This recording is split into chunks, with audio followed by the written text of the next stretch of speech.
లో ఉన్న అమెరికా అధ్యక్షుడు డొనాల్డ్ ట్రంప్ కు షీ జిన్పింగ్ గట్టి వార్నింగ్ ఇచ్చారు.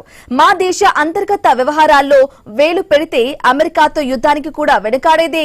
చైనా అధ్యక్షుడు షీ జిన్పింగ్ కుండబద్దలు కొట్టినట్లుగా చెప్పేశారు. ముఖ్యంగా తైవాన్ విషయంలో అత్యుత్సాహం చూపవద్దని ముఖం మీద అనేశారు. ఈ షాకింగ్ పరిణామం బీజింగ్ లో జరిగింది. చైనా పర్యటనలో ఉన్న అమెరికా అధ్యక్షుడు డొనాల్డ్ ట్రంప్ కు ఈ ఊహించని పరిణామం ఎదురైంది.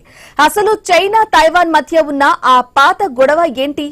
అమెరికా అధ్యక్షుడికి చైనా ఇచ్చిన వార్నింగ్ వెనుక ఉన్న అసలు కారణాలేంటి? ఇక ప్రపంచ అగ్రరాజ్యాల మధ్య మళ్లీ యుద్ధ మేఘాలు కమ్ముకుంటున్నాయా? చైనా పర్యటనలో ఉన్న అమెరికా అధ్యక్షుడు డొనాల్డ్ ట్రంప్ కు చైనా అధ్యక్షుడు జీ జిన్పింగ్ ఇచ్చిన వార్నింగ్ ప్రపంచవ్యాప్తంగా తీవ్ర చర్చనీయాంశమవుతుంది.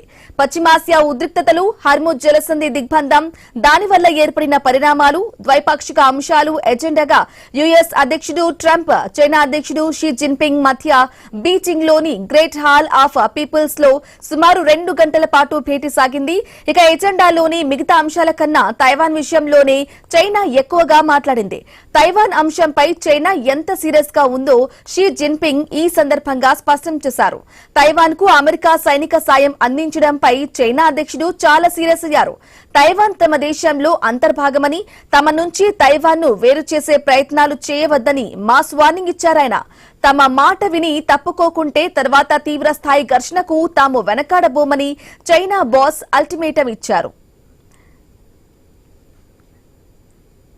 ఇక చైనాలో 1949లో జరిగిన అంతర్యుద్ధం తర్వాత కమ్యూనిస్టులు విజయం సాధించగా ఓడిపోయిన నేషనలిస్ట్ ప్రభుత్వం తైవాన్ దివికి పారిపోయింది. అప్పటి నుంచి తైవాన్ ఒక స్వతంత్ర దేశంగా వ్యవహరిస్తోంది. కానీ చైనా మాత్రం తైవాన్ తమ దేశంలో అంతర్భాగమని, ఏదో ఒకరోజు కలిపేసుకుంటామని చెబుతోంది. దీనినే వన్ చైనా పాలసీ అంటారు. తైవాన్ ను చైనా తమ అంతర్భాగంగా చూస్తోంది. తైవాన్ మాత్రం స్వతంత్ర దేశంగా మనుగడ సాగించాలని పట్టుదలతో ఉంది. ఇక నిజానికి తైవాన్ తనను తాను రిపబ్లిక్ ఆఫ్ చైనా ఆర్ఓసీగా పిలుచుకునే ఒక స్వయం ప్రతిపత్తి కలిగిన ప్రాంతం. ఇది ఒక స్వతంత్ర దేశానికి ఉండాల్సిన అన్ని కలిగి ఉంది.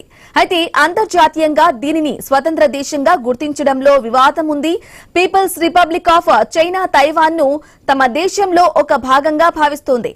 తాము ఇప్పటికే సార్వభౌమత్వ దేశమని, ప్రత్యేకంగా స్వాతంత్ర్యం ప్రకటించుకోవాల్సిన అవసరం లేదని తైవాన్ ప్రభుత్వం పేర్కొంటుంది. ఇక అమెరికా, భారత్ సహా ప్రపంచంలోని మెజారిటీ దేశాలు తైవాన్తో అధికారిక దౌత్య సంబంధాల కంటే అనధికారిక వాణిజ్య సంబంధాలనే కొనసాగిస్తున్నాయి.